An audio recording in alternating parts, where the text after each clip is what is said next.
ఆంధ్రప్రదేశ్‌లో నిత్యం రోడ్డు ప్రమాదాలు జరుగుతూనే ఉన్నాయి.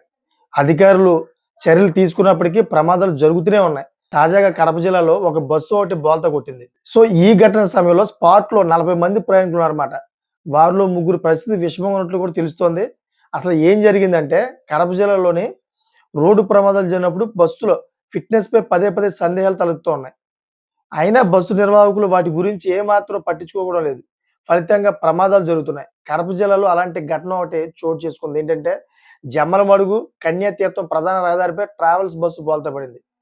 రైల్వే కోడ్ నుంచి సోమవారం ట్రావెల్ బస్సులో 40 మంది భక్తులు జమ్మలమడుగులోని కన్యాతీర్థం సందర్శించారన్నమాట.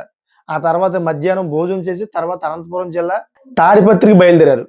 సో, కొత్తగుంటపల్లె సమీపంలోని మలుపు వద్ద బస్సు స్టీరింగ్ పనిచేయక ఊడిపడిపోయింది. సో, దీంతో ఆ బస్సు బోల్తా పడింది. ఈ ఘటనలో రైల్వే కోడ్‌కు చెందిన దాదాపు 10 మంది గాయపడ్డారు. ఘటన గురించి సమాచారం అందుకున్న వెంటనే క్షతగాత్రులను అంబులెన్స్‌లో జమ్మలమడుగు ప్రభుత్వాసుపత్రికి తరలించారు. క్షతగాత్రుల్లో ముగ్గురి పరిస్థితి విషమంగా ఉన్నట్లుగా వైద్యులు కూడా తెలిపారు.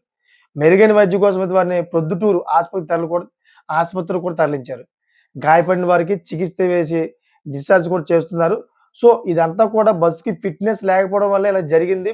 ఇదొక ట్రావెల్ బస్సు. ట్రావెల్ బస్‌కి ఏదైనా ఫిట్‌నెస్ ఇచ్చినప్పుడు సరిగ్గా ఇవ్వాలి కదా! అధికారులు ఏ విధంగా ఫిట్‌నెస్ ఇచ్చారని చెప్పేసి విమర్శలు విపరీతంగా వినిపిస్తున్నాయి.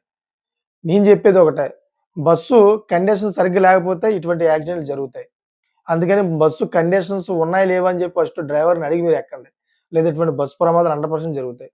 మీకేమనిపిస్తుందో కామెంట్ చేయండి. అదేవిధంగా 10 మందికి షేర్ చేస్తారని కోరుకుంటున్నాను. Thanks for watching friends.